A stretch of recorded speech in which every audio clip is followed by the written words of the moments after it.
What is up, ladies and gentlemen? Welcome to the Captain's Run with Cameron Smith. We are here for Chemist Warehouse. Head into Chemist Warehouse for great savings every day.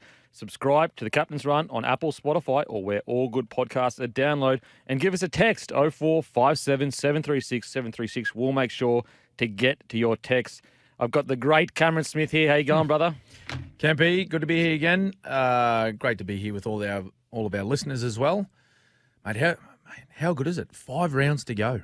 Mate, it is 5 rounds. I can feel it in the air. I've been out and about the last couple of days just around the Gold Coast, and it's starting to warm up. Kempy, it's 26 degrees up here at the moment. Stop it, Smithy. Stop it. Sorry about rubbing that in, but that means one thing. Finals are close, and the footy's just ramping up a bit now. How good. Mate, it is so good. And what I love about this year is it's almost like there's 4 or 5 teams that are starting their finals run now because they need to essentially win, their last 4 games, last 3 games, last 5 games.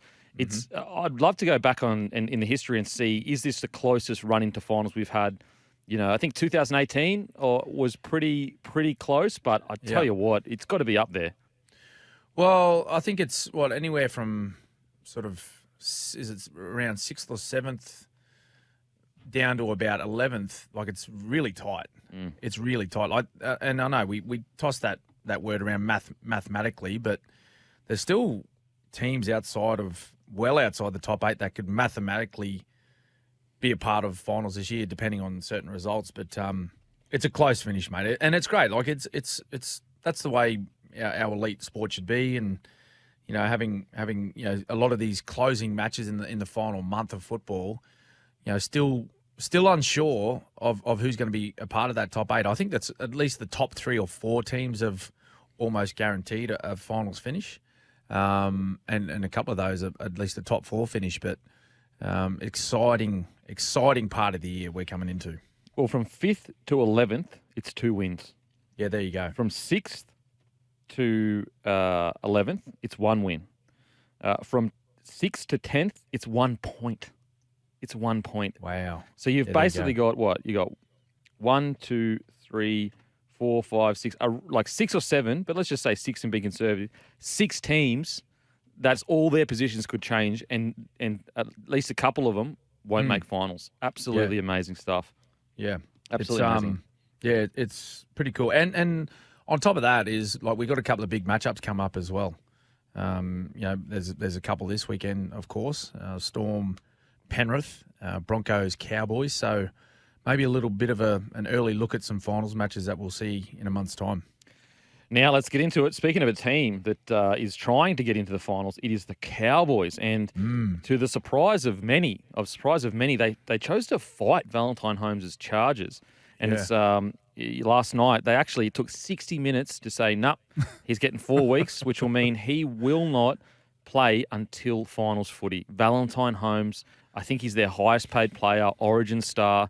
I mean, what are your thoughts on the whole situation, Smithy? Yeah, well, I called that one live, mate, against the Titans, and it was a clear high contact, right? And that's what we're trying to. The NRL's trying to remove that from the game. It's pretty black and white. I was extremely surprised that they went to the judiciary to try and they tried to get him downgrade, didn't they? Yep.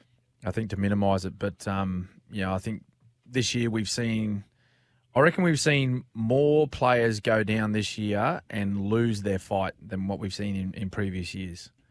I think the judiciary has backed up the MRC more than ever this season, and your case has to be fairly rock solid and compelling, to prove otherwise that you should be able to beat the charge that you've been given by the match review committee. So, I was a little bit shocked to find out that he went down there. I thought he was just going to cop the 3 weeks. Now, it's the remaining 4 games that they have in the season, and they have to make finals for him to play again, as you said. Yeah, it's I can understand to a degree in regards to, I can understand being upset at the unfairness or at least the inconsistency of it, because if you were to say that it's been consistent all year long, then I would go, Cowboys, like, why are you going to fight that? That's clearly a head high. We set the standard. I guess from the Cowboys' perspective, they've got to ask themselves, mate, there's been some head high tackles that are just penalties, not even 10 in the bin. On top of that, from the Cowboys' perspective, the Mitchell Moses one wasn't anything. Like that genuinely wasn't anything, and that's actually contributed to his 4-week suspension. Now, what I think is the most surprising from my perspective is all of those things being said, they cannot be fought in the judiciary. So I kind of feel like they were going in almost tainted with the idea that this is unfair. He's, the tackle that happened last week should not make him miss 4 weeks or 3 weeks going forward. And so I just think they may have, I can understand their frustration with the inconsistency. I've spoken about on my podcast where, Payne Haas, Hargreaves, clear head high, direct, forceful to the head. But because Payne Haas bounces back up, all good, penalty. So I can understand their frustration, but very, very surprised they fought it. I didn't see the point in it, to be honest, mate. Yeah, no. I thought it just would have been a straightforward acceptance of the penalty that was given, which was originally 3 weeks, and you can understand the frustration, but I think the Cowboys' representation, they should have been aware that they couldn't go down there and say, well, look, last week it was not much in it. Like, well, there actually wasn't anything in it. It was just it was a great tackle by Val Holmes on Mitch Moses, and it was just the force that he hit him with caused that reaction of that whiplash sort of motion, which then forced Moses' head to make contact with Val's body. But that's just, unfortunately, right? Unfortunately, that's part of rugby league. He hit him straight through the chest, which is legal. Yep. It's legal. Whatever happens after that, that's just part of the game. If he hits him directly in the head, which he did on the weekend, to Campbell, that is a penalty, and it deserves some sort of whether it be fine or suspension, which he did receive. But you're right. The tackle from the previous week, which was a similar style tackle where he had to jam in and rush in from the outside in and hit the defender, it played a part. There's no doubt about that. But it's the inconsistencies, as you said, mate. That's the thing that creates frustration within the rugby league community, whether it be the players, the coaches, and in particular the fans, is that their players of their own are getting rubbed out when you look at across the weekend and in matches where there's similar incidents and there's a different penalty. It's strange how it works sometimes. Yeah, the Mitch Moses one last week, it's so bizarre because it's like, unless I'm reading the rules wrong, it's supposed to be direct and forceful. And that clearly wasn't direct. Like, if you want to say it's forceful. No, that's what I mean, mate. Yeah. And so I think it's my understanding that if he didn't have the priors, so there might have been more priors, but if he didn't have priors, he actually would have got 1 week. Yeah. Which is like, what a crazy swing, 1 week to 4. I mean, it is just, it could be season defining for the Cowboys. It honestly could. Yeah, but I'm happy to go on record and say the tackle on Mitch Moses, there was absolutely nothing wrong with it. It was completely legal. It's just that he hit him that hard that he whiplashed him. Yep. And that happens in footy. Unfortunately, that happens in footy. You just cannot help that. You can't turn around and say to someone, "Oh no, you can't hit someone that hard." Please. Mate, you got to commit yourself to tackle. It's a game where if you play with no commitment, then you won't get picked in the team the next week. Yep. If Val doesn't go in with any sort of commitment on that Mitch Moses tackle, he'll probably get beaten because Moses is a great ball runner. He's got great late feet. If he goes in and just sort of comes up and waits to see what happens, Moses will step in, run around him, do something. He'll get beaten, and then the coach will be extremely unhappy with him. So every action that you perform on a rugby league field, particularly in an elite level, or not even an elite level, all the way down to junior football, you got to play with some sort of commitment when you're playing rugby league. If you don't, then it's probably not the game for you. Smithy, I'm sure it's probably similar to yourself, but I won't speak for you. For me personally, when I hear people say, duty of care, don't hit so hard, I just got to say, you're either forgetting what it's like to be in an NRL locker room, or you've never been in one. Because I tell you what, if some of these people that watch this game and think you shouldn't hit too hard, you should never be allowed in a locker room ever, because your your head would explode with how we're talking about dominating opposition. If you get a free shot, absolutely jam him. Like, we're trying to, it's an aggressive, violent game. It is an aggressive, violent game. And people that are trying to make it real clean and cookie cutter is taking away what makes it great. Yep. Mate, and if every defender showed duty of care, the scoreline would be 100-90 because we'd just be getting run over all the time. Imagine showing Jason I'll Taumalolo. tell you who would be getting hurt, the defenders. Yep. Rather than some guys getting whacked hard a couple of times when they've got the football. Mate, you'd be getting steamrolled as a defender. Imagine trying to go easy on Taumalolo. Oh, please. My God. Hey, blokes can't tackle him when they go in to try and whack him. I know. Same with Payne Haas. All these big blokes in the game. Like you have to go in hard. You have to. That's just the nature of the sport. Yeah. Oh, mate, I don't get it too. I shake my head and just, particularly when I hear people that have played the game say, duty of care and all this sort of stuff, mate. No, rubbish. Yeah, please. It's strange. Duty of care is, mate, don't go in and hit anyone in the head. That's your duty of care. Yeah. Because that is illegal. Yeah. If you hit someone hard in the ribs or straight through the chest or in the guts, wherever it is, where it's all legal and fair, and you've done everything by the book, play on. You should be able to hit as hard as you can. Now, I've got a text here. Hey, Smithy and Kempy. Nathan here, Cowboys fan. My understanding of the Val fight is that 3 weeks guilty or just a fine if downgraded. So the gamble of an extra week is worth it. I think the real issue is how can we think going from a fine straight to 3 weeks is remotely fair considering only 2 weeks rules you out of a Dally M. There has been several of these issues all year. The system must change. Cheers, boys. Look, it's going on there. Yeah. There's a bit going on there. It's a great point. Like, do you risk that 1 week for potentially, only getting a fine? I would say, though, that I felt like they just had no chance. No. They just had no chance. But I agree, though. It's a bit bizarre that you can go 3 weeks or 4 weeks because you're fighting. Yeah. Or no But if you weeks. won it. Yeah, but if you won it, exactly. That's the strange part. That's very strange. You're thinking if you get a downgrade, it goes to maybe 2, possibly 1 week. Yeah. But from three matches to a fine, that's incredible. It's 4 now, mate. Yeah. Yeah, because you're fighting it, so that's 4. Yeah. So you're actually a month of rugby league is what you fight. You could just erase. And I think it's a great point. It is a bizarre. I guess the fact that if they got it wrong by a little bit, you get a whole month of football back is crazy. Got some more text here. Honestly, boys, we shouldn't be hitting that hard. Wally Lewis is a great example. Everyone likes to play old school and play tough, and no care for yourself, but no way we need to protect each other and ourselves, even if the game gets softer. Look, obviously, Wally Lewis coming out was incredibly brave and, nothing but respect to the king. Respectfully, I would just say that, rugby league is a tough game and you are going to get injured if we can do things to minimise it for sure. But even if we do, I still think that there's going to be, a certain amount of injury we have to accept.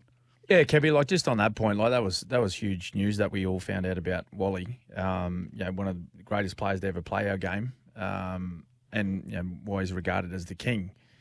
To hear of the probable effects of head knocks and multiple concussions that he suffered during his career, that's a scary thought. Of course it is, but the game is much different to when he played. Yeah. So you got to remember, Wally played through the sort of late 70s all the way through the 80s and into the mid 90s, where the game.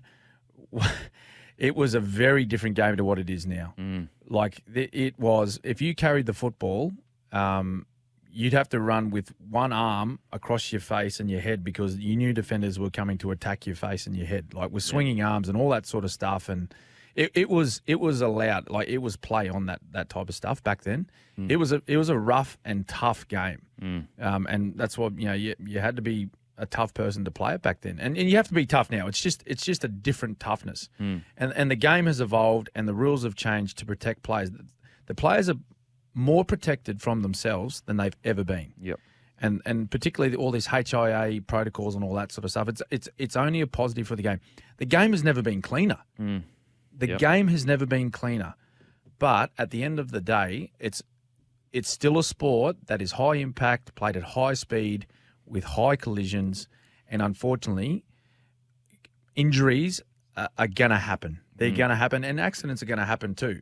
But, just on that point there, like, if we change the game completely and, take away all of this, the things that make our game unique and really special to be a part of and to watch, then, it's going to be less attractive and it'll slowly disappear. That's what will happen. Yeah, and I think the really sad situation for the players that came through in the 80s is they just didn't have the information that we have now. They didn't know what was happening, and That's right. that is a big different point. Whereas like now, if when I played NRL, especially from probably like 2010 onwards, I was very aware of the risks. I was very aware of long-term effects. Whereas I think in Wally's situation, they just didn't know, and it was a way tougher game. But yeah, it was a really it was hard news to hear in the King with struggle with that. But we definitely wish him the best, the big fella. Absolutely. We're gonna head to a break. After the break, we're gonna get into more rugby league chat. Welcome back to the Captain's Run. That was our Game Stealer moment from round 22 thanks to Loctite Adhesive. Fast, strong and reliable. The possibilities are limitless. All it takes is a few drops. Now, let's get to some texts. And also, what do you reckon about, Valentine Holmes out? Could the Cowboys not make the 8, Smithy? Oh, geez, it's a big blow, isn't it? It's a big blow. Like, he's their strike centre. Goal kicker as well, Kempy. Yep.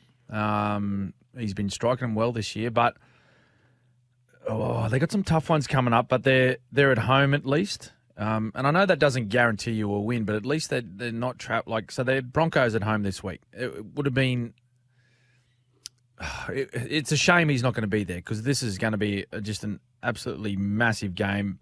I feel as though they would have got a little bit of a shake-up from Toddy Payton after their effort on the weekend, for this one. And they'd need to be because the Broncos, they're just... Oh, mate, you just must be sitting back like a Cheshire cat at the moment. They are up and about. They are going as good as any other team in the competition. And then they get the bye. So there's another week goes by. Then they're at home again against the Sharkies. Sharkies are they're on a slippery dip at the moment. They're just on the big slide.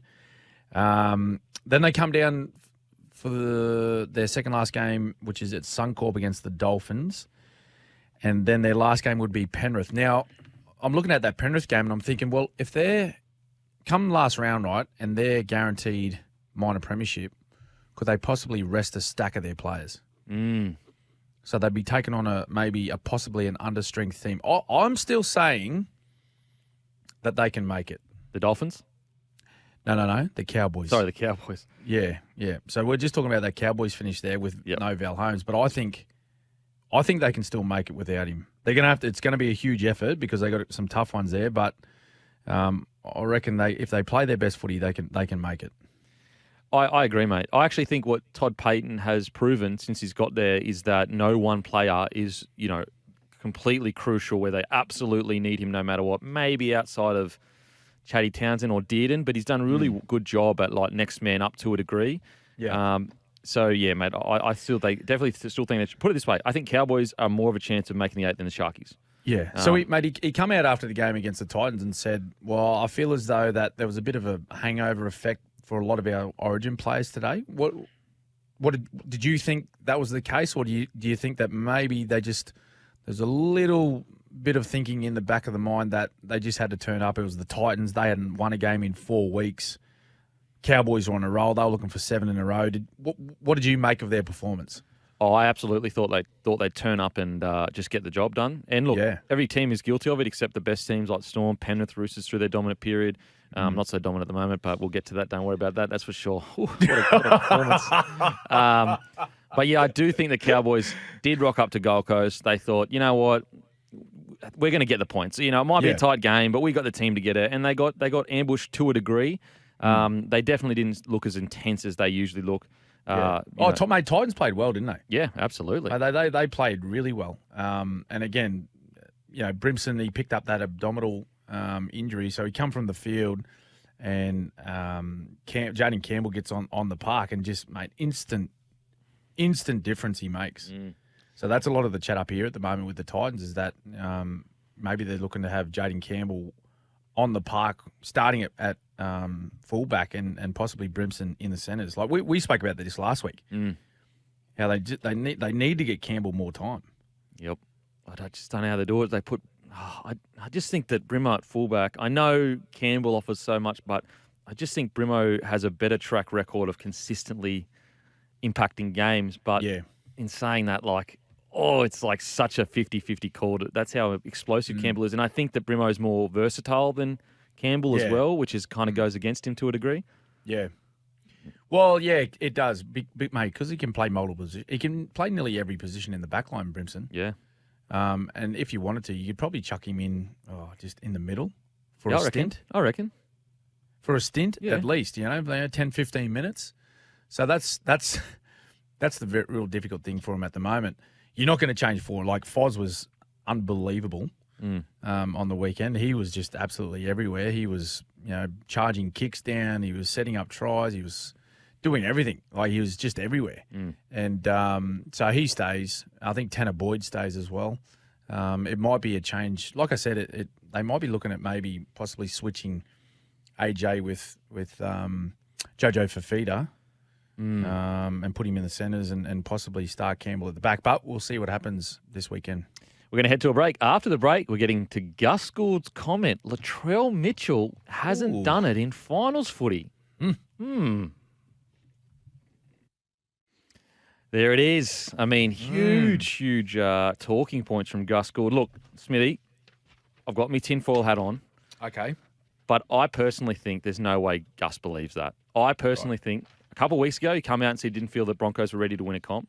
Now he's come out and said Latrell Mitchell isn't isn't a big game player, but hasn't done it in finals footy. I think that he's a master. He's Gus Gould. He's taken pressure off the Bulldogs. You reckon? Putting headlines that have nothing to do with the doggies. And because, come on. Latrell Shifting Mitchell, the focus, you reckon? I think so. Like, Wayne Bennett's a master as a two. These two are the best in the business. They're too good. They're too good. What do you reckon about the whole situation? Yeah, possibly. Yeah, he could be doing it for a couple of reasons. Taking a bit of heat away from his own footy club, the Doggies, although they had a win on the weekend. But I don't know. Is he maybe trying to fire the Rabbitohs up? Well, have you seen any stories about the Doggies since he started doing these big calls? No. That's all. I rest my case. I rest my case, sir. That's it. That's it. No more evidence. I'm putting in no more evidence. Look, I'll tell you what. I do agree with him from the point of view of where Rabbits are at the moment. I don't think they're playing well enough. Agreed. To win a premiership. Now, they got away with what in the end was a comfortable win on the weekend, but it wasn't without a few sort of stumbles along the way. And you know what? Like, Latrell, he come up with a couple of brilliant moments, okay, like in that match. But it's his first game back since May, and I don't for 1 second believe he's 100% fit. As in, like, the leg issue might be fixed now and he's ready to go. But I think I can see from looking at him on the tally, like, he's not 100% match fit right now. And he's not. I'll go back to what I said. He hasn't played since May, so there's no way you can be 100% match fit, ready to go in your return match. So he's still got a fair bit of, fitness to build up and over the next 5 weeks. Let's hope he stays fit and stays on the park, because that's a pretty good build up. Like, a 6-week period leading into the finals could have him sort of fit and firing to where we've seen him at his best in big matches. Now, Gus he's talking about how he hasn't, performed in the big stage. Well, like, he has in Origin. Like, we've seen him absolutely demolish the Maroons. What was it? 2021? He had a huge series, didn't he? They booed over Will Chambers and, got the better as well. Yeah. So, you know what I mean? Like, that's as big a stage as you'll get. But I guess what Gus is referring to is, like, in the one-off games when it's needed, I think this will be the biggest test for Latrell this year, more so than ever, because I think when we've looked at the Rabbitohs, they're nowhere near a premiership threat without him.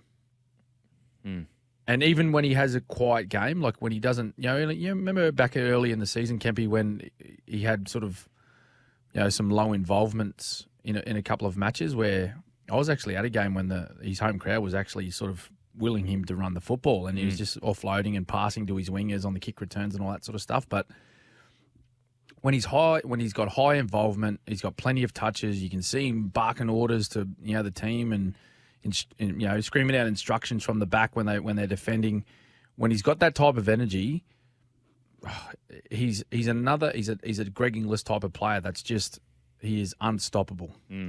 Yeah, I personally believe he has done it in the big stage. We go back to Roosters 2019, been under the pump, six to eight sets on their own line defending.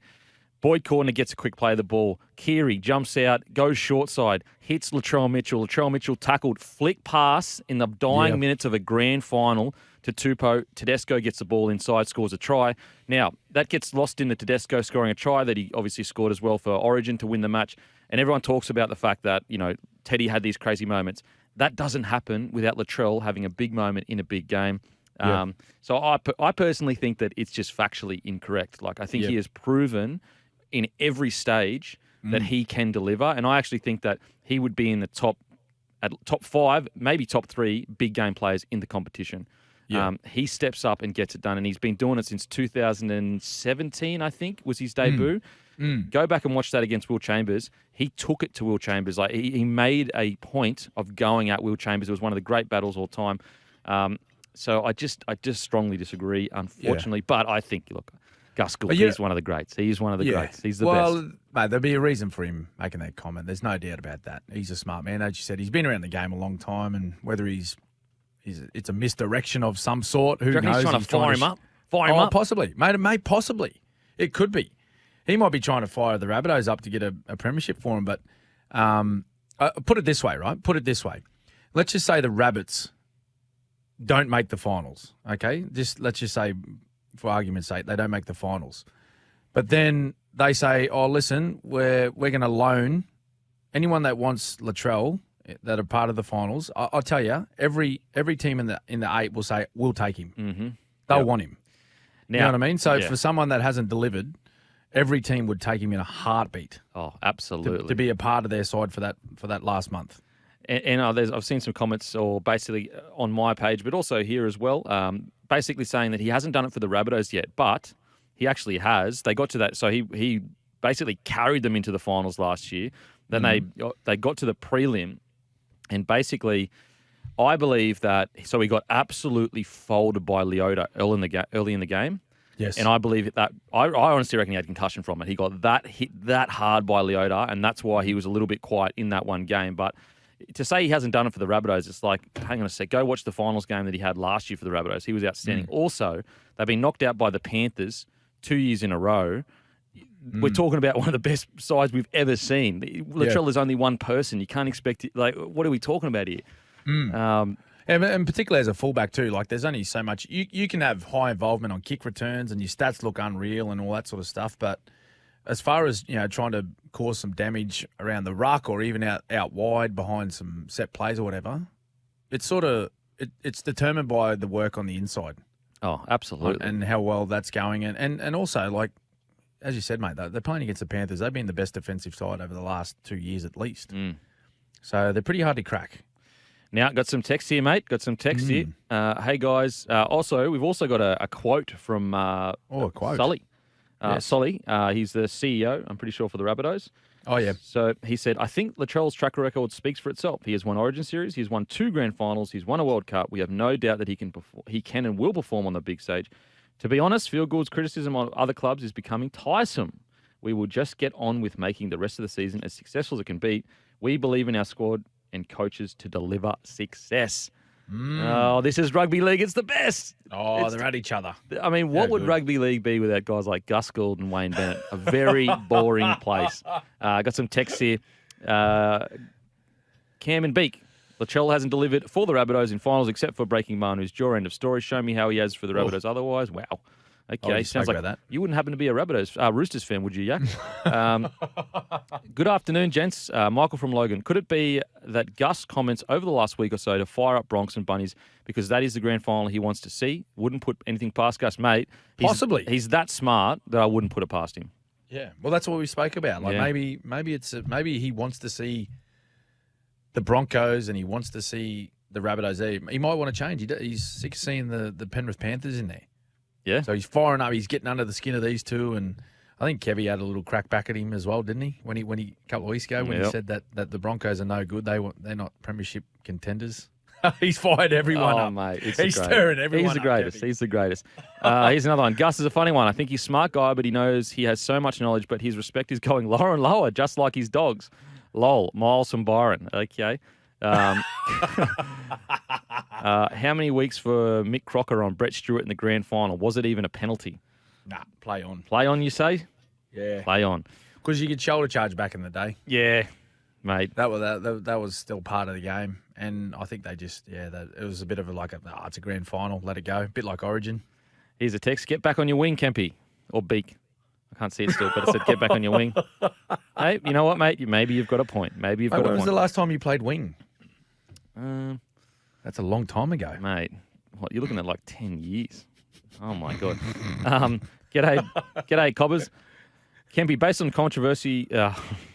the controversy with the Storm, you will need to use safe words today. Remember, it's popcorn. I'll leave you with this as we go to the break. Ask yourself this. Why do not many ex-players come out and say anything? That's all I'll say. Welcome back to the Captain's Run with Cameron Smith. Thanks to the SEN app. Download it today for free in the App Store and listen anywhere, anytime. Best hands thanks to Schnitz. Schnitties. What do you got there, Smithy?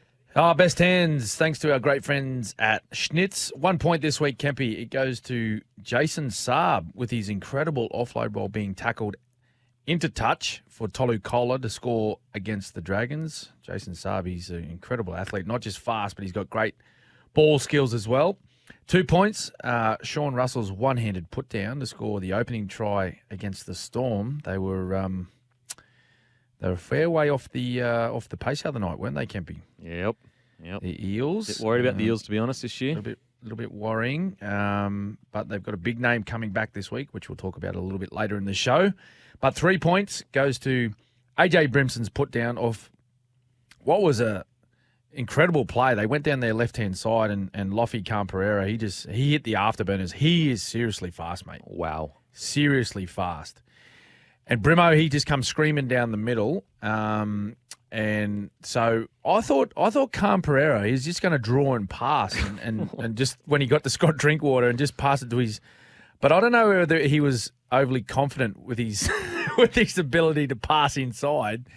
So it wasn't a chip. It was like a 30-metre little sort of dink over the top. Luckily, he had plenty of room, plenty of field in behind Drinkwater, but it was a lovely weighted kick, and it just sat up in the in goal, and Brimo he steamed onto the ball and scored what was an unbelievable try by the Titans.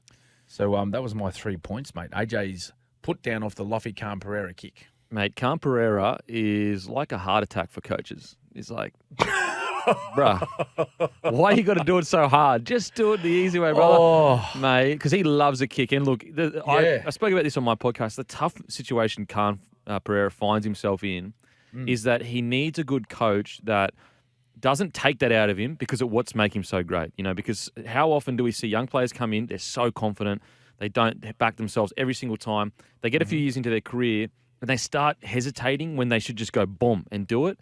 Yeah. And so Khan just needs to find this really good balance between keep the flair. It's what makes you a great player, but at the same time, just know the moments to do it. Yeah, well, I think I reckon he'll get that. He'll find that in Desi Hasler, I reckon, because Des has those. He's had those type of players. When you think of Brett Stewart at Manly, Benny Barber at the Bulldogs in 2012, they had those type of players that had that bit of flair about their game, but also they had that consistency as well. So I think that's what he'll bring, to Khan Pereira's game. But seriously, he's had an outstanding year. He actually broke the record, Kempy, for most tries in a season for a Titans player. So I think what's 18 or 19, I think it is. So well done to the young man. Just quietly, I played when there was way less games. So does that mean that I get extra tries? Like what goes on there? Mate, that's just unlucky. Well, I'm writing a letter to someone about this because this is making me look bad. What was your record? Well, if you include the finals, finals game was 21, but I think it was 19 in the season. But we basically played about 8 games back then, mate. Bloody 8 games, the whole season was done. So you would have scored like 30. Pretty much. If you played 27 rounds, you would have scored 30 tries. Easily. Easy, mate. No, I love watching Khan Pereira. And the good thing about Khan is, doesn't he suit the Gold Coast like this flashy winger that scores tries? I really believe if he stays at the club for a long period of time, he'll become a cult hero. Now, Schnitz bite into golden, delicious, handcrafted Schnitzels. After the break, we'll wrap up the first hour. Welcome back to the Captain's Run. We've got plenty of texts here. Smithy, any there that stand out to you, mate? Mate, I've found one. Hey, Kempy. This is Will, okay? Now, I hope you remember Will. I know you're a big star now. You're a very famous entrepreneur selling beers and on all these podcasts and all this stuff and Turn it up. everywhere. Anyway, red carpets, all that biz. Hey, Kempy, it's Will from high school. You still owe me that $20. I haven't forgotten about that bet. I hope you haven't forgotten about me, the little guy in your meteoric rise to fame. Oh, give me a break. I've never not paid a first debt. First up, do you remember Will? No, he doesn't remember. I've met a lot of people. Do you remember the $20 bet? No, I Will's don't. Talking about? Mate, if you're a Game of Thrones fan, I'm like a Lannister. I always pay my debts. There's not a person out there that can say that I owe them money, mate. There's not a soul in the world. Maybe Will can. How do you get in contact? Like, what is it called? DMing? What is it? Yeah, DM. What is it? DM on the gram. Will DM Kempy on his bloke account, and he might give you like a little $20 voucher for bloke merch, something. I tell you what, Will. If your story's true and we actually did go to school together, I would love to know. Actually, I already said what school I go to. Anyway, more text here. Arvo lads, could you please stop pumping up Gould? His head won't fit in these widescreen TVs. Have you noticed when he commentates in the NRLW, he is much more relaxed and open. He's terrific. RG's Rory. Okay, look, I think he's earned the right to have a little bit of a big head, Gus Gould. He's got some runs on the board, the big fella. Yeah, he's achieved a few things in the game, hasn't he? Just a few tiny things. Cam, I think you need to have a quiet word to Billy about his analogies. Bakes in Brisbane. Oh, right. Okay. Analogies. Well, actually, I can reach out to Billy because I was the one that got him on the show, so I've got his number. Yeah. I'll reach out to him, mate. Don't worry about it, mate. All good. You take care of it, please. Now, time for Holy Schnitz.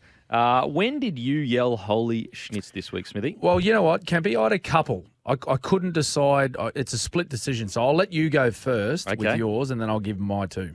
Well, I'm sitting back and I'm watching the Broncos just completely decimate a side that I thought was a big side. I thought they were, one of the heavyweights in the comp. That's what I thought they were. So you're talking about the Roosters? Yeah, that's it. That's it. Yeah. Anyway, I was sitting back enjoying me bloke beer. Get down to your local. And Paddy Carrigan, like a gazelle in full flight, like a ray of sunshine, bursts through a line of deception and deceit and disgrace.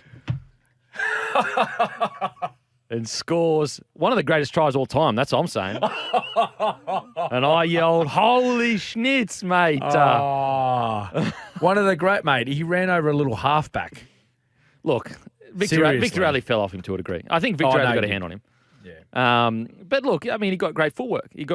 That's what what was so majestical about it. And he bamboozled the Roosters. Bamboozled was what they were saying. I'll tell you what. I think we've lost Carrigan. I think we've lost Paddy from the ruck. I don't think he's coming back. No, he's coming back. No, he likes it out there too much, mate. He gets time to look at the big screen and fix his hair. Yeah. And, sort all that out in his tight shorts that he wears. He's the only player ever to earn a man bun. Because he won Player of the Series whilst, I think, rocking a man bun. And that is, I think, that's history. It's in the books. Smithy, what were your Holy Schnitz moment?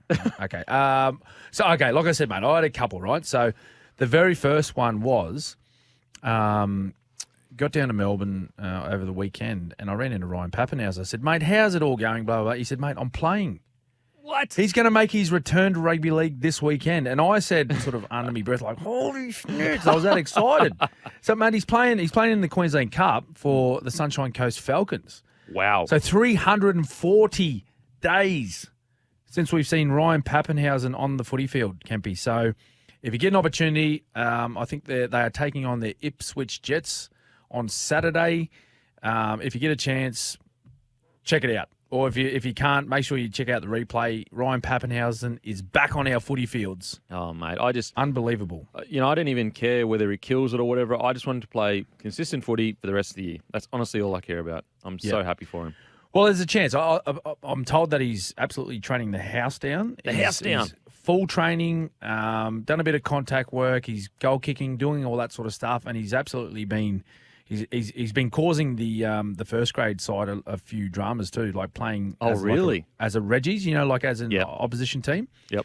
Been causing a few dramas for that side. So if he comes back and plays well, he may feature. I'm not going to say guarantee, but he may feature in the NRL. Wow. Before the season's out. So that's big. I don't want to go off too early because that's a little bit. Yeah, I don't want to do that. But I told you I had another one. Yep.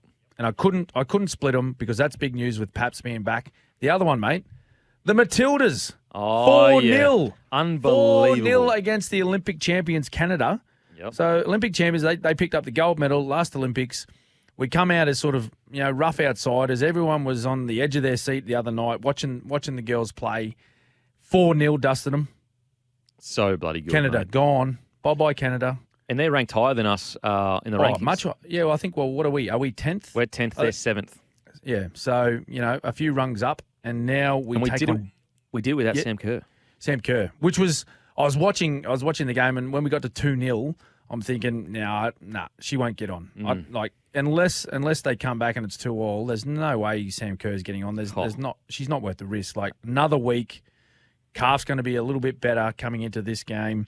So now we take on Denmark Monday at a core. So anyone that gets the opportunity to get out there Monday, get out there and support the girls. Absolutely. And the support has been incredible. I think concurrent viewers was 2.2 million compared to the Ashes. And granted, Ashes was like late at night, a long session, was 800,000. Yeah. So just amazing stuff what the Matildas are doing. So there it was, mate. That was my holy schnitz when the girls went 4-0. Duska, see you later, Canada, and the Paps return. And also with Canada, their university soccer system is really, like as in them in America, really, really strong. So like all the resources they have in their country is way more than the girls have here. Now I know a lot of ours, I think, I forgot the goal scorer now, Hayley Russo. She's actually going to Real Madrid after the World Cup. Yeah, she just signed there. Yeah, yep. What a game. Oh, unbelievable game. How good. And can be off the back of that, I don't know how many people know this. Like not so long ago, she suffered a fractured back. No way. She had like fractured vertebrae. She had a big collision playing in, I think she might have been, was it playing in the US? I think she was representing a US team at the time. But she was in a wheelchair. No way. She couldn't walk. So she had to teach herself to walk again. And now all of a sudden, superstar. That's incredible. Matilda's superstar, like just dominating the World Cup. How good. That is so, so good. Now, got that winning taste right now. Schnitz, handcrafted schnitzels made fresh and made just for you. After the break, we're going to break down the Bulldogs signing for 2024. Back to the Captain's Run with Cameron Smith. We are here for Chemist Warehouse. Head into Chemist Warehouse for great savings every day. Now, the Bulldogs confirmed signing for 2024.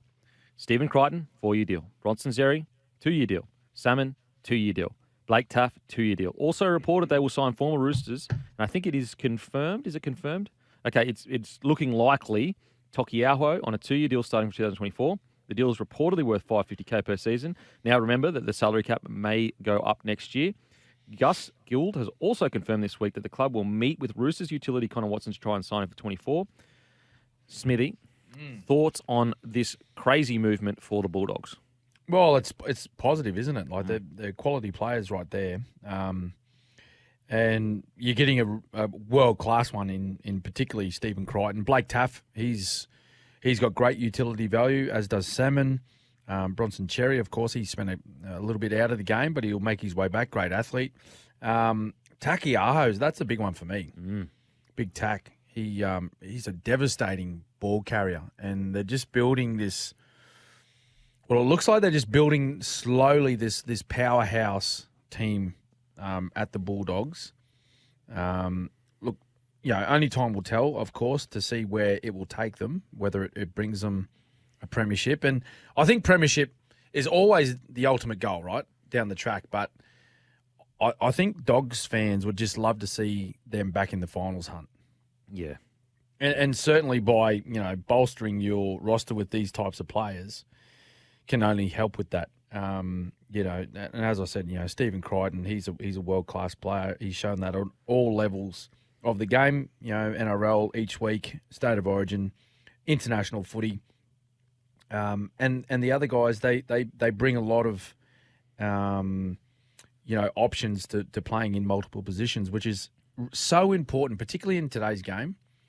When you can lose players to, concussion protocols and all sorts of stuff, sometimes you need to have a squad and a certain group of players that you can swap and change on the go, and it doesn't affect their preparation and affect their performances on the weekend. And certainly, a few of those guys can do that. Yeah, look, I really like the Crichton signing. Zeri, it'd be really interesting to see how he comes back into because I think he would have been gone from the game before the rule changes. So a guy with that amount of speed, going to be really interesting to see how he reacts to that. Salmon Taff, great. Tokiaho, I think, is fantastic. I actually think he's been so missed by the Roosters. It is unbelievable. Yeah. I will say, though, so I like the signings, but I don't want any more smaller signings in regards to physical size-wise. I think that the Dogs really need to recruit more into their forward pack. So I think this is a great base for 2024, but if I was managing their roster, I would be saying, okay, Tokiaho's our first guy, but we need at least another big boy in the middle, I reckon. Which I think a lot of clubs are after, mate. Yeah, true. Like they're a sort of dime a dozen at the moment. I think they're as good as you can find. If you can find a good middle and you can build a group of players, like you look at the Broncos at the moment, they just look big, fast and powerful. And they're winning a lot of their football games that they're playing by just running over the top of the opposition. When you look at, you go Haas, you go Carrigan, Flegler, Marty Tapa'u, who's having a great season. He's out at the moment with suspension. Even guys like, Corey Jensen coming off the bench. Palacia as well. They're big, strong individuals. Yeah. And if you can't match, the size and athleticism with some of these teams, you get left behind. Yeah. You get left behind. So, yeah, I think that's where a lot of teams are on the hunt for those big men at the moment. And what I love about these signings at the Bulldogs is it's just the level. And I think that you look at them and you go, okay, Critter's really the only superstar sign there. But I do believe that it doesn't get enough credit for guys that can play first grade. It's so important to a squad to have at least, 15 players, or maybe 10 that, okay, are they absolute superstars? Maybe not, but we know they play first grade and they can play at a solid level. And I think that's really important part of a squad that doesn't get enough attention from fans, maybe. Yeah, absolutely. There's always a core group of, let's call them soldiers that you need.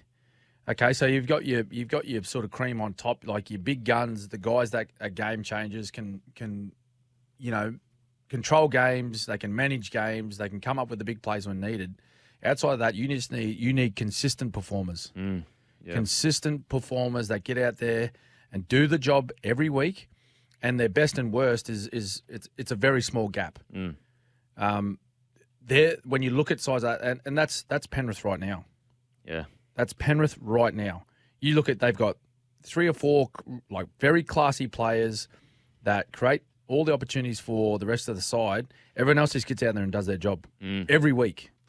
Yeah. Every week, no matter the opposition, doesn't matter where they're playing, they just get out there and do that. The one I'm interested with is Connor Watson. Yeah, he's a good player. He's a very good player. Like you reckon he'll pull that off, Gus? I reckon he will actually, because at the Roosters it just doesn't seem like, I don't know, it just doesn't seem like I'm pretty sure he's injured at the moment. Yeah. But even before, like you can be at the Roosters and almost be a guy that may be on the bench, may not be on the bench, but you can go to the Bulldogs and you're one of their top tier players to a degree. Just quickly, Smithy, speaking on your point about big men are a dime a dozen. Oh, it's not a dime a dozen. They're very hard to find. It's such a great point because guess who's the best team in the comp is? Penrith Panthers. Look at their 2 front rowers. Yeah. Leota and Fisher Harris. Yeah. Best in the business. Yep. As a combo. And then, mate, like I was talking about before, and then look who's sitting second. Yeah, it's a good point. You got the starters of, Carrigan's been there for the most part of the year, but it's Payne Haas, Paddy Carrigan. Yeah, and Flegler, also an Origin player. It's a great point. Now, just quickly, let's talk about the Newey Knights. Knights have released a statement. They've signed Cogger. The Knights have signed playmaker Jack Cogger on a 3-year contract commencing next season until 2026. Knights director Peter Parr, Cogger brings a wide range of experience to the club. Jack has been involved in many different experiences throughout his career, including an overseas stint.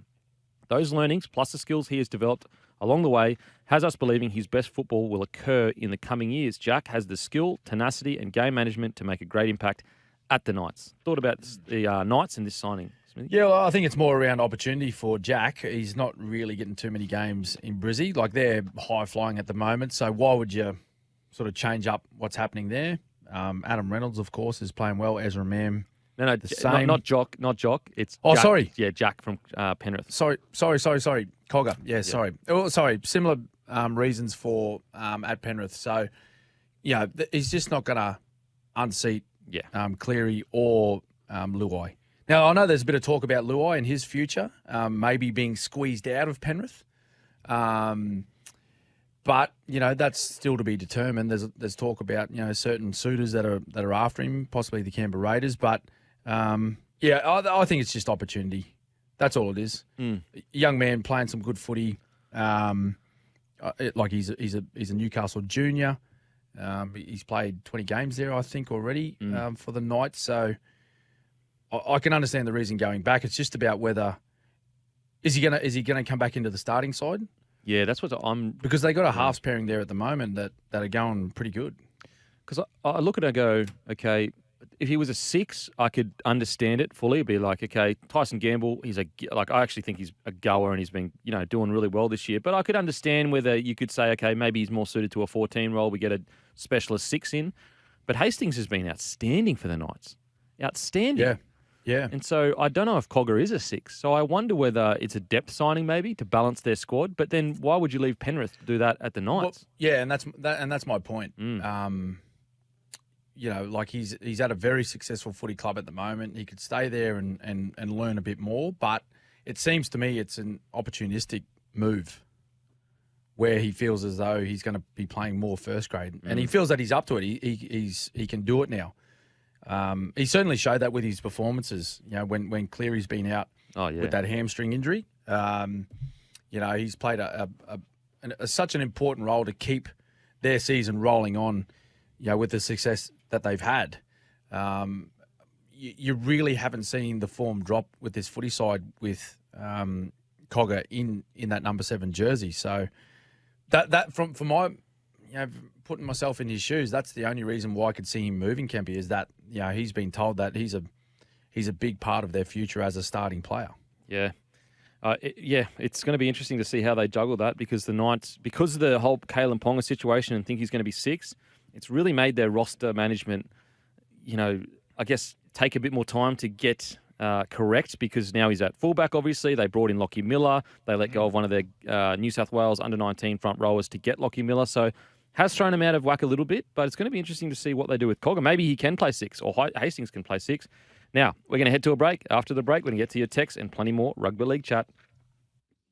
Players are climbing up the Bailey ladder. Worksite trusted for over 60 years, Smithy.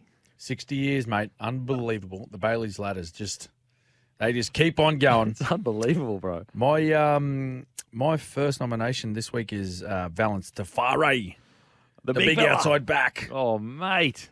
Yeah, against the Doggies up in Bundaberg. Wow. Old Bundy. They just fell short, but against the Doggies, the 22-year-old, he had 1 try, 1 line break, ran for 160 metres and 5 tackle breaks. The big boy. 5. Oh, every time I look at him run, I just go, oh, yuck. Oh, mate, 100%. Oh, imagine standing in front of him. Oh, my God. Yeah, nah. No, thank you. No good. Imagine if you got matched up against him. What would you be thinking as wingers? What I'd do is I'd let him go past me and jump on his back. And just try and ankle tap him. Mate, just do me best. Just lock the legs in and hope for the best, mate. Yep. Yeah, I reckon that'd be a good way to do it. Second nomination, Blake Wilson. Well, in the same game, Blake Wilson from the Doggies against the Finns, 21-year-old. He had 1 try, ran for 177 metres and had 3 line breaks. Willow, great game there from the young man.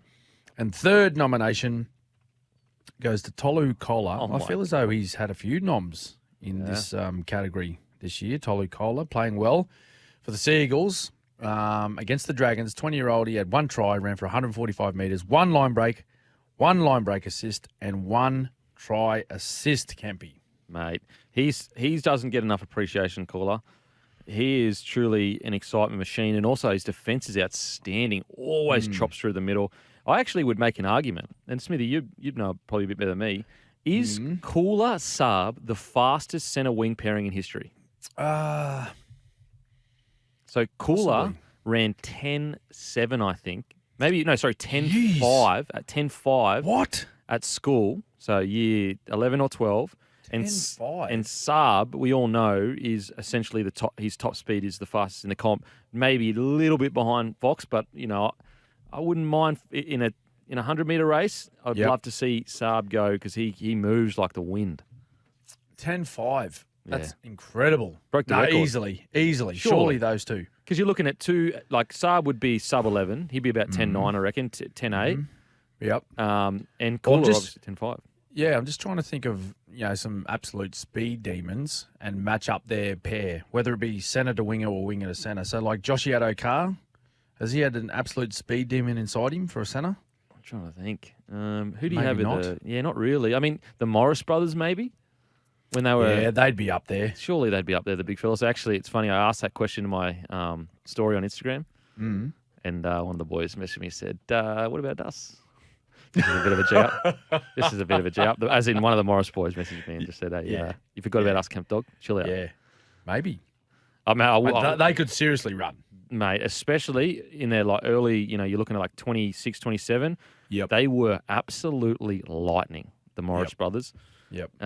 But I just think the Cooler Saab combination, if they can keep that together, imagine the damage they're going to do. Saab, he's 22 years old. Cooler, 20 years old.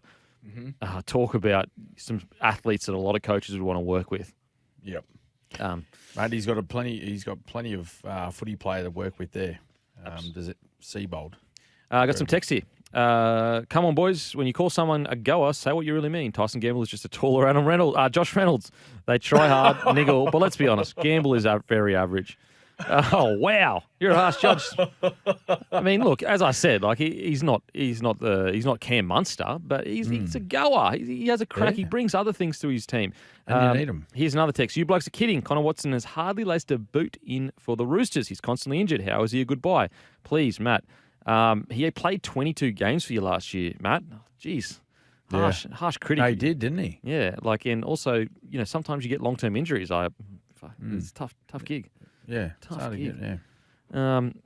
Got plenty more texts here, but you know what? We're going to go to a break, and we'll get to your texts, plus plenty of rugby league chat. Welcome back to the Captain's Run with Cameron Smith. We're here for Chemist Warehouse. Head into Chemist Warehouse for great savings every day. Roosters v Seagulls. Can the Roosters stay in the NRL? That is the question heading into this round. Will they still be in the NRL in 2024? That is what the pundits are asking. Versus the Seagulls. Tommy. 750 at the SCG. Sua Wong replaces the concussed Egan Butcher. So Wong will be in the side for Egan Butcher. Drew Hutchinson joins the bench for Jake Turpin. I thought Jake Turpin very unlucky to be dropped. Only got 7 minutes, I think, last week. Seagulls team news. Raymond Vanga replaces Tui Pelotu on the wing, and Travojevic, that is the bend Travojevic, joins the bench. Smithy, how do you see this one playing out? Yeah, I think, I said earlier, mate, the Roosters, there's something going on there. I can't really put my finger on it, but the games I have seen live, I'll comment on the games I have seen live. I've seen a few. I've worked on a few of their games live this year. They seem, just lacking energy in all facets of the game, Kempy. All facets of the game. I watched them earlier in the season against Penrith. They look like they didn't really want to be there. They look confused at times. Watching again last Thursday night against the Broncos, I'll go back to what I said earlier. Like, they played the game physically, okay? So they were up for the contest physically. They took it to Payne Haas. They took it to Carrigan. They took it all the big blokes, and they roughed them up a little bit. But outside of that, they really had no answers. Like, absolutely no answers for the Broncos. They tried some set plays. They tried, trying to go through their middle, and they just kept running into dead ends. Dead ends. So I don't know whether it's, just an overall sort of issue that they're having there at the moment that, they're just, for some reason, all not on the same page with their footy, whether they're down on energy. You know, you got to remember, like, this is a club they've been up for a long time. Yeah. They've been up for a long time. They won back-to-back premierships in 18 and 19. They've lost a couple of key individuals, and not just key individuals in the footy side, like some really important organisational players in their footy side as well, who have got a lot of experience and all that sort of stuff that can help guide teams through tough periods and tough games. So they've had a fair bit go on. But when you look at their lineup on paper, they're a much better footy side than what they're showing at the moment. So, you know, I don't know if I can see them turning their form around that quickly in the space of a week. I'm going to go with the Sea Eagles on this one. Yeah, I think the Sea Eagles are more desperate. They've got more to play for. They can still make the 8. The Roosters, I think they just need a complete reset. I think that, I know I've spoken about it before, but ever since the rule changes, they haven't really adapted to the game as well as I think they would have hoped. I think they recruited very strongly in favour of the 2021 rule changes, and it just hasn't seemed to work and click. I think Trent Robinson just needs a complete reset. You know, I'd almost like say give him a bit of a longer break in the off-season, as in all the players, everyone. I know that sounds like maybe you're being a bit too soft or whatever, but I agree with you, mate. I think that they just look like a team that were up for so long that they're just lacking a bit of energy. Like, for example, they came out against the Broncos and they were so much energy that it was so impressive. Yep. But then when the game needed to go to another gear, they just didn't, unfortunately, have it in them. Yeah, they didn't have it, did they? And I think that they just look like a team that maybe needs a refresher in the way they do things, because you know better than anyone. I'm sure at the Storm, every certain amount of years you tried to refresh things. I know with the Broncos in 2005 going into 2006, Wayne Bennett completely refreshed the way we trained, our head performance, everything changed.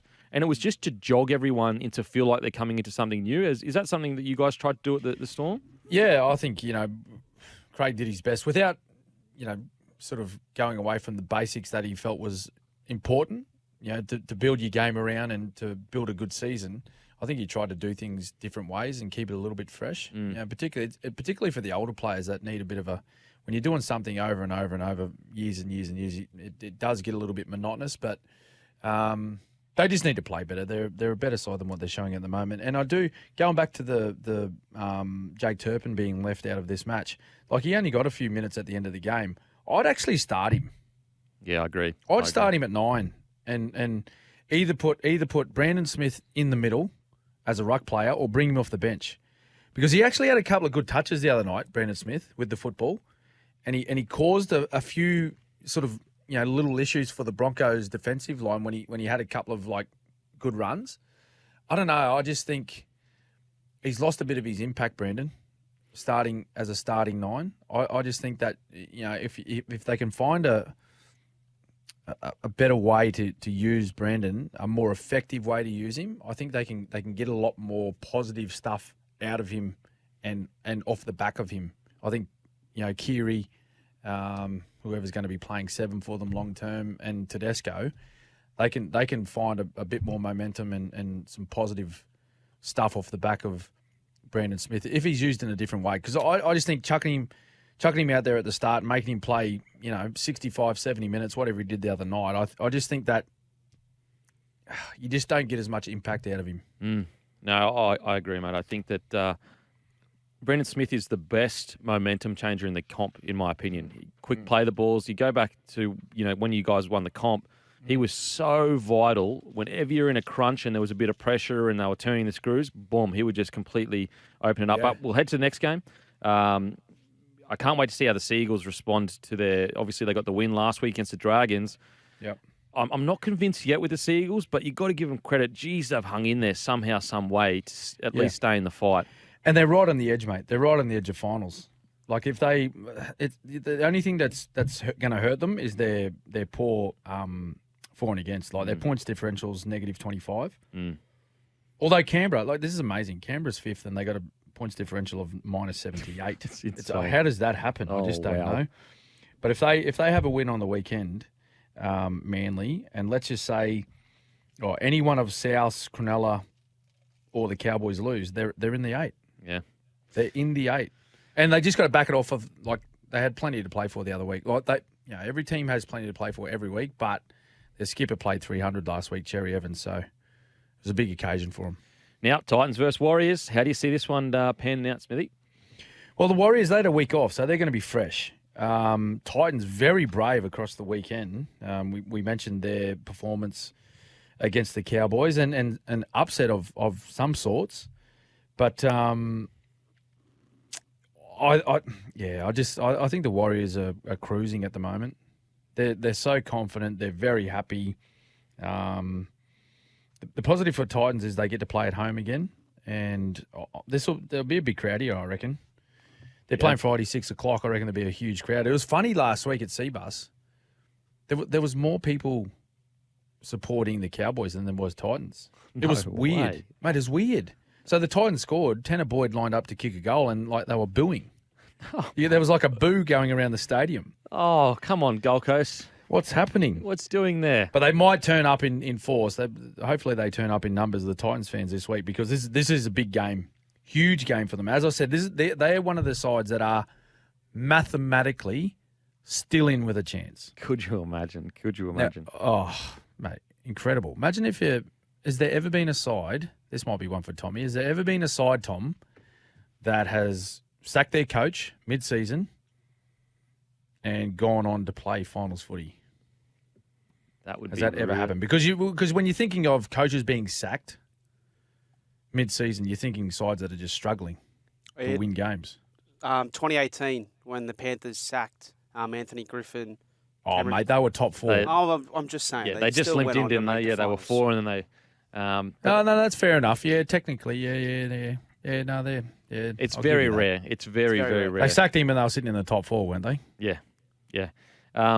I actually think there probably will be more Warriors fans because there's a lot of Kiwis on the Gold Coast. There's a lot of Kiwis on the Goldie. Look, I think that the Warriors, if I'm the Warriors coach, I'm saying, boys, look what North Queensland happened to them last week. Yes. Yep. Don't be rolling in here thinking that it's just going to be easy because this is not the Titans of yesteryear. This is the Titans that, okay, every now and then they might have one of those poor performances. But more often than not, at least this season, they've been really gritty in my opinion. Yeah. And mate, like if you're Warriors as well, sitting top 4, you're thinking, hey, like we've just come off a week off, we're fresh. Let's now build for the remaining games of our season into this finals, and let's maintain our top 4 spot. Like maintain that top. Imagine being in the Warriors team finishing top 4, Campy. You're guaranteed a home final. Mount Smart. A home final, mate. Whether that be week 2 or a prelim. Yeah. Incredible. Mate. It's huge. Oh, it's massive because you go, all we need is, like, let's say you finished top 4. You just need 80 minutes of great football at home. And then all of a sudden you only need it becomes a much easier task than going away and having to battle through, the tough period of the finals footy. Like if you get that first finals or whether it's the second finals. Yep. Look at the Cowboys versus the Eels. Now I know the Eels just pipped them at the end, but geez, that was an advantage last year to have the Eels go up to the Cowboys home ground. Yeah. Oh, huge, mate. There's no doubt that playing in front of your home crowd is a positive. It's a bonus every time you do it, but let alone a huge match like that. And I can only imagine, as I said, a week 2 final or a prelim in week 3 of the finals at home, sold out Mount Smart. That would be so good. Be going off its head. Now, our SEN League same game multi, Warriors 1-12, Charles Nickel-Klukstad and Dave Fafita, anytime try scorers, over total match points plus 46.5. Total is 28-25. That's our SEN League same game multi. We'll continue our round preview after the break. Welcome back to the Captain's Run. Let's dive straight into it. Panthers v Storm. Smithy, huge game. How do you see this one playing? Big one. Possibly the biggest one. Well, maybe equal with the next game, Cowboys v Broncos. But this is the proper clash of the heavyweights, isn't it? Ooh. Panthers, they did what they had to do last week, 24 blot. And I guess the biggest takeaway of that is the 0 against the Sharkies. scoreboard, it just shows why they are the best defensive team in the comp. Like they are just so hard to score against. If you want to score some points against Penrith, you're going to have to come up with a pretty good game plan, and then you have to go and execute that game plan to try and pull apart their defensive line. The Storm, big winners in the end. I was really pleased to see the form of Jerome Hughes. Ooh. I think he's been a little bit quiet by his own standards this year, but certainly the way he performed the other night against Parramatta. Now, I know Parramatta aren't playing at their best and they got a couple of big guns out, but he played with a lot of energy, he played aggressively, and he ran the football, Kempy. That's a really important ingredient of not just all the halves in the game. You don't just want, you need your sevens running the football, but particularly for Jerome Hughes, that's his weapon. Yeah. That's his weapon. When he's taking the line on, using that big right foot, splitting defenses, he's a wonderful ball carrier. I think that then it sort of trickles into the rest of his game. So it makes him see the game better. He has a much stronger kicking game. His defense then is up to scratch. And, of course, Munster played strongly. I thought Harry Grant played a great game as well. And all the other troops followed. What does that mean for this game, though? Looking back, these guys only played each other, a month ago? If that? Was it 3-4 weeks ago? And it was played at Marvel. And so I was working down at that game, and the Storm just exploded out of the blocks. It was 14-0 after about 12 minutes or 15 minutes. But after that, the Panthers just said, righto, here we go. They just put it back into cruise control. Let's get our game done. No one's panicking. And they put on 34 points, I think it was. And I think the only points that came the Storm's way after that 20-minute mark was a penalty goal to Nick Meaney. So it was like in the final 60 minutes of the match, it was 34-2. And now this game is moved onto Penrith territory. As I want the Storm to win. I want them to play well, but I just think if we can't take care of Penrith in Melbourne, it's only going to be a tougher ask in Penrith. So, yeah, I think Penrith might win this one. Yeah, just on the Hughes performance, I think that because he was a fullback, and I do feel like a lot of fullbacks that transition into the halves sometimes struggle with, they come in and they keep that fullback running game initially, and then they get a bit too sidetracked with because they're constantly told, we need to work on a ball playing. Setting up.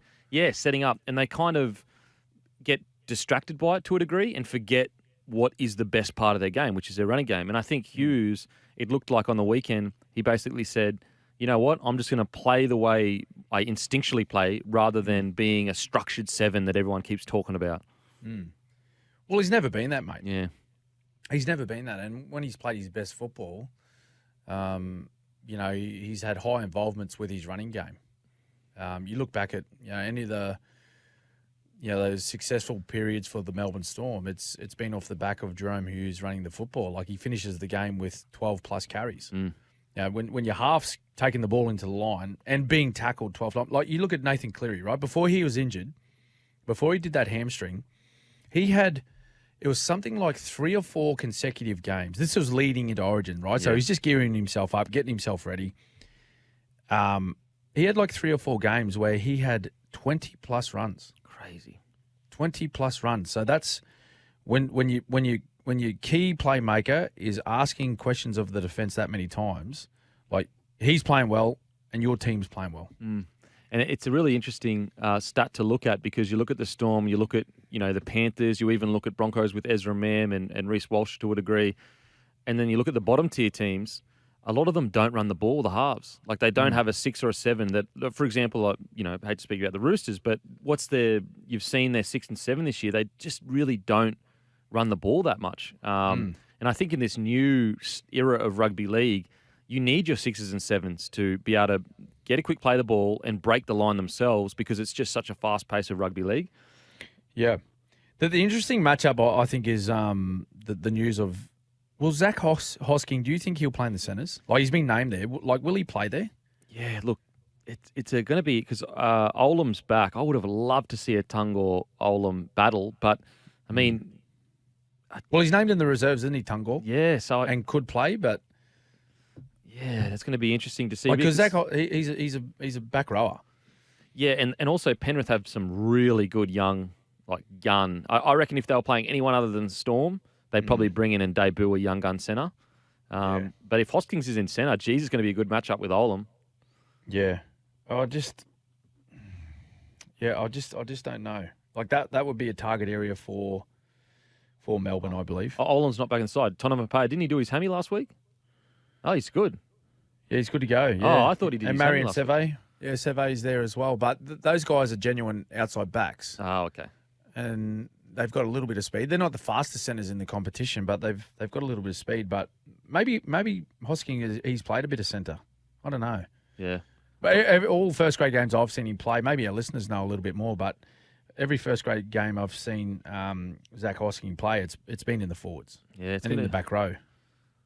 Yeah, mate, if he does play well at centre, geez, his value is going to go through the roof because he'd be on probably not that much at the moment, Hoskins, but he's been outstanding for him. Now, let's get to the next game, Cowboys versus Broncos.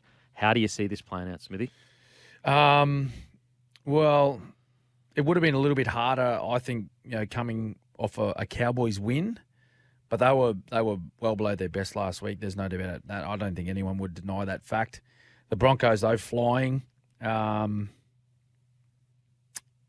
think the Broncos, they are playing with, well, they're loving their footy at the moment, right? They're enjoying it. They're laughing. They're carrying on. They're having good fun on the footy field.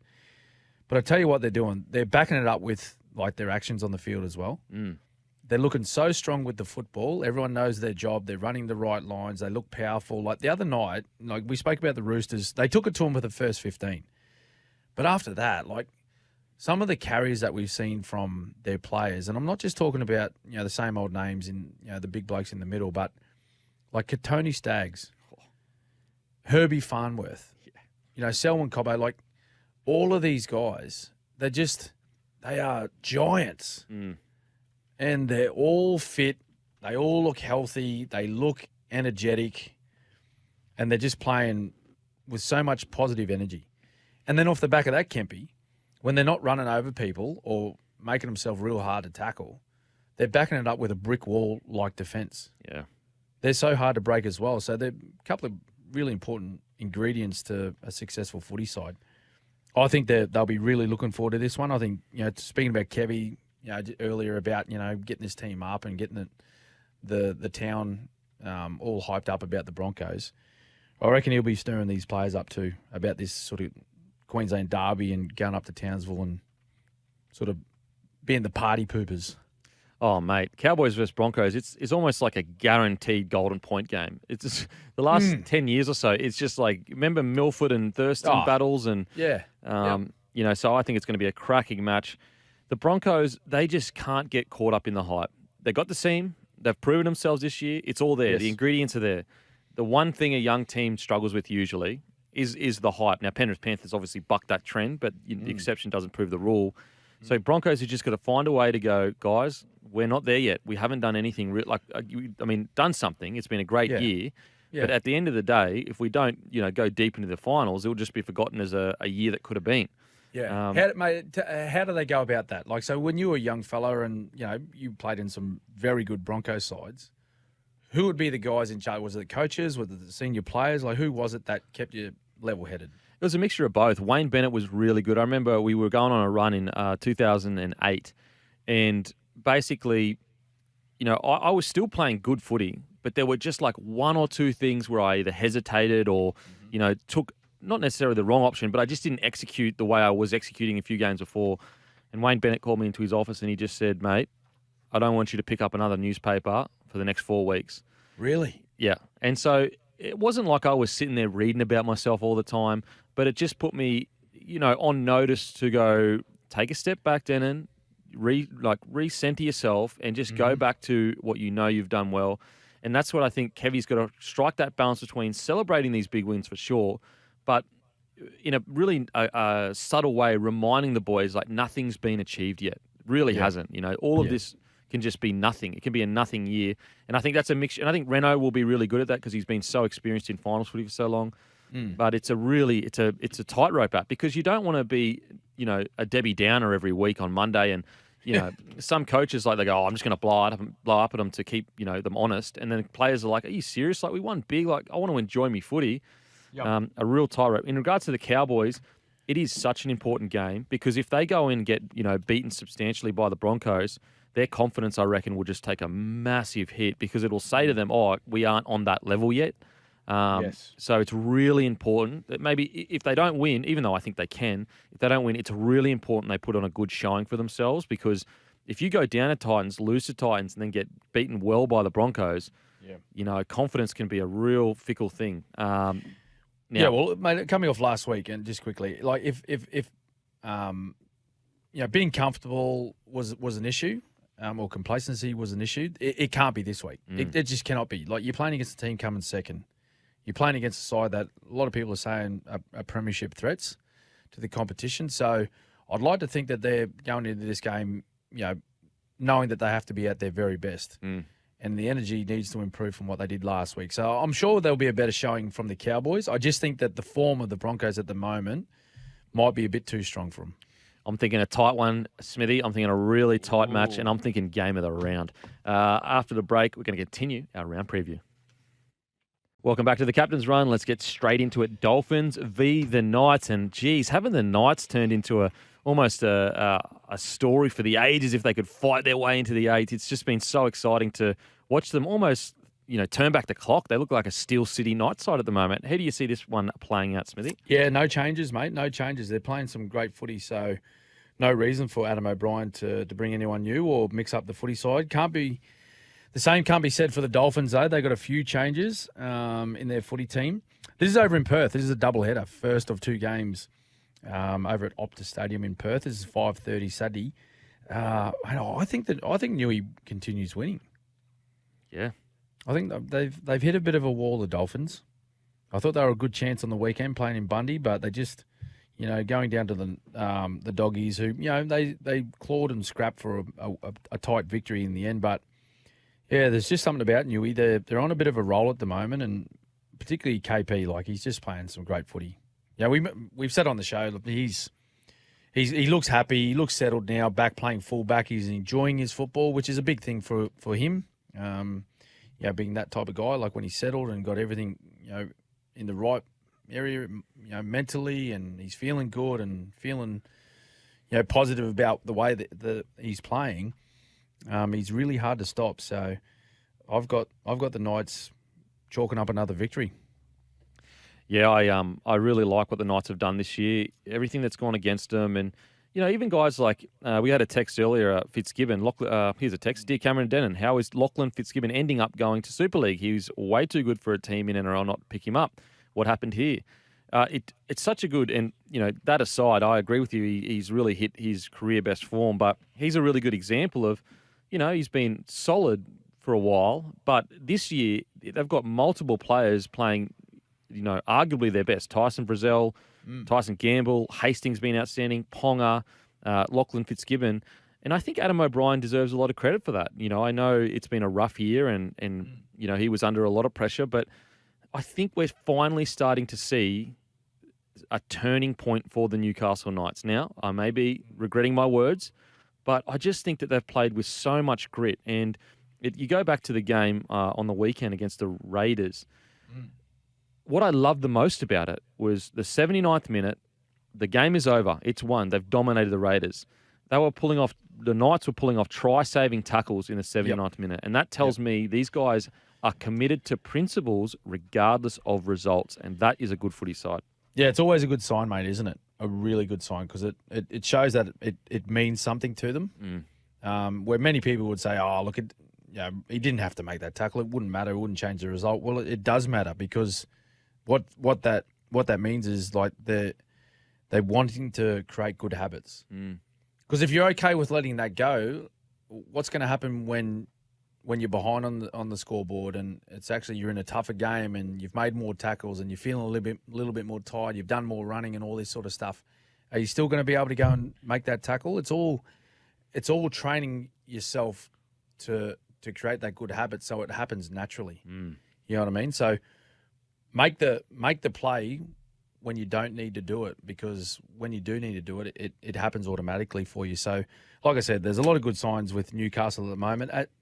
Maybe they have now just gone, now, like, we get it. We understand what Adam O'Brien's been trying to build here. We believe in it. Belief in a game plan and belief in a coach can do some wonderful things. Yeah. Like for sporting, not just footy sides, like any sporting team. When everyone is on the same page and they believe in what they're doing, it can make a huge difference. And it just looks like they're doing that at the moment. If they're fair dinkum, Kempy, like, they should be travelling over to the West thinking, this is a game we will win. Yeah. That should be the mindset for the Knights this week. I agree, mate. I agree. Now, Rabbitohs v. the Sharks. How do you see this? What an important game for both teams. Oh, well, I'll tell you what. If Sharkies lose, I reckon they're out of the 8 this weekend. Don't say it, Smithy. That's heartbreaking, mate. Well, I'm just trying to be honest, Kempy. Oh, you're breaking. I don't like to muck around with our listeners. Mate, I live in the Shire. Someone's going to hurt me now. You're going to have to move. You're going to have to. It shouldn't be hard. Just sell that big 8-bedroom mansion you've bought on the bloody. What is it? On the Esplanade or where is it? Give me a break, mate. I reckon it's bigger than Paul Gallen's house. Oh, give me a break. I'm just a butler in a small unit, mate. Tiny unit. I don't even have a car park. I park 2 k's down the road and run home, mate. Is that when all the locals? Yeah, I was running home, mate. I was running home. Right. Okay. No, but mate, listen. In all honesty, I think they're gone, mate. Like if they don't win, they're gone. They're out of the 8 this week. Because I think. Well, I've said I think Manly and Newcastle will win. Yeah. So if that's the case, and the Sharks get beat by the Rabbits, then they're gone. Both teams will jump them this weekend. Mate, it's a big fall, isn't it? I mean, when they were going so well. It's like Craig Fitzgibbon is really getting a dose of, it's not all sunshine and roses. He comes in, kills it, and Fitzy, he's been working his backside off. Yep. And just no matter what he tries and what he does, it just doesn't seem to be clicking at the end of the year. And because all of his decisions he's made, they make sense. I probably would have made the same decisions. And yet it just doesn't seem to be clicking for him. Everything that, like, for example, their star player goes away to Origin and all of that happened, and it's almost like if you're Fitzy, you're sitting back going, oh, God, like, I'm glad he got his Origin debut, but, was that best for his season at the moment for the Sharkies? I'm not sure. And, mate, I feel for Fitzy. I really do. I think it's tough. Mate, they haven't got a great record either. The Sharkies against the Rabbits, I think it's 1 from their last 5 that they've won as well. So not a great sort of matchup for them in the best of times. And of course, they've lost their fullback for the rest of the season, Will Kennedy, so there's a change there as well. Late season change. I don't know how that affects their attack. And, I just think that Rabbitohs, another week for Latrell, back in the side, feeling better, feeling fitter than what he was last week. Everyone around him feeling a little bit more comfortable with his presence. I think the Rabbitohs get this one. All righty, we're going to head to a break, and after the break, we're getting to Eels, Dragons, and Raiders, Tigers. Welcome back to the Captain's Run with Cameron Smith. Let's get into it. Eels v. the Dragons. Dylan Brown returns at 5'8" for his first game since round 13. Lemu comes onto the wing. Ofo-Ngawe, Madison, Lussick have all been named to start. Whittamoo Greg also returns from a foot injury for the Dragons. DeBellin out suspended. His replacement yet to be named. No other changes. Yeah, big out Jackie DeBellin with that hip drop charge. I'm thinking Eels. Just return of Dylan Brown, I think, makes a huge difference to this footy side. You could see the absence of Brown over the last little bit. And listening to Brad Arthur speak last week about his potential return this week, he spoke about that he looks great at training. He's fit. He's rock hard fit. He's raring to go. And that, his mindset should be about repaying his teammates. Yeah. And he said it, sort of just. It wasn't just a little sneaky remark. I think it might have been sending a little message back to Dylan Brown as well, just to say, mate, look, what's happened this year, and it's caused us a little bit of grief. So you need to repay all all of your teammates and your fans now with some strong performances to finish the year. So, yeah, I think Eels too strong. The Eels are desperate for a win here. Like, this is season defining because if they don't beat the Dragons, they're going up to play the Broncos next Friday, which will be obviously a tough travel. So I think the Eels, and if they don't win well, I'll be a bit concerned for them, to be honest. They're facing the Dragons, that second at the bottom of the ladder. They don't have DeBellin. The Eels obviously have their starting spine back together. Hands obviously has replaced Hodgson midway through the year. Yep. It is really, like, this is their season right now. There is no other way to describe it. Yeah, well, mate, they've got 4 games left of the season. Like they finish, I think it's their last round is a bye. So, like, they've got 4 games, and it's got to be, the best 4 games that they've got in them to finish this season, to have any chance of finishing in this top 8. Like, they're still there. Like, you can't just put a line through them yet because they're on 24 points. They're only a game outside of the 8, Kempy. Yeah. They're only a win outside of the 8. So you can't say they're gone as yet, but with every loss, it just makes it that much harder. And again, this is a game. There's certain games you look at during the year where it's a matchup, and this half contradicts a little bit what we've been talking about being a tight season. But I truly believe this is a game that Parramatta should be thinking we have to win this. Mm. Yeah, like they really need to go out and have that attitude to say, like, we're winning this game. We're beating St. George. We're at home. We've got one of our key players back. We need to win it. And I'd almost be heading into this week for the Eels, and I'd be saying our finals start this week. Like, finals footy for us. Yeah, it's this on week now. Yeah, you're right, mate. Yeah, it's do or die for them, isn't it? 100%. You got Knights and Manly playing good footy. You got Knights and Manly are playing better footy than the Eels right now. So it's not like it says you're 1 win outside the 8, but you got 2 guys ahead of you by 1 point because of that bizarre draw. So it's actually worked against you, even though they've got good differential. Because they drew that game, it's actually hurt them that they drew that game. So, yeah, the Eels, they've got to get it. In regards to the Dragons, I mean, what a... look, I really appreciate... I thought they actually showed a lot of fight last week, but... Yeah. What a disaster year, to be honest. Yeah, well, the last week they just didn't have the class, did they? Yeah. To take it to Manly, and they've got a lot of good players, and their skipper, as I said, playing their 300th, they had a lot to play for, and he's playing some of the best football that he's ever played. But yeah, it's been a very, very rough season for the Dragons. I'm sure they're all looking forward to getting this season done and dusted, getting the new coach in, and starting from scratch. Now, let's get to the next game, Raiders versus the Tigers. Now, I don't think it's alarm bells yet for the Raiders, but I do think there'd be some nervous collar grabbing going, oh, geez, they're sitting 28 points. You've got 6, 7, and 8 on 26. So they're pretty comfortable, But, I mean, this is an absolute, no question, must win for them, because then if they lose this game, they make the end of their season an absolute nightmare it doesn't have to be. Well, they follow this one up with a game against the Storm. So, and that's down in Melbourne. So they want to get themselves ready. They want to be playing, treat this game like they're playing the Storm. Yeah. Simple. Like, don't just think, it's the West Tigers, they're running last, blah, blah, blah. Mate, I'll tell you what the Tigers will be doing. They'll be out to take a few scalps. Absolutely. They'll be out to take a few scalps. I know I would be if I was in their position. I'll be thinking, hey, listen, we're not playing finals. Let's cause some grief. Yeah, absolutely. for anyone we're playing, it doesn't matter. I don't care where they're sitting on the ladder. Well, particularly those ones up in finals contention. Let's just cause some grief. Well, Smithy, so they're going to... Yeah, sorry, mate, go. I was going to say, I've picked them for an upset. Have you? Yeah.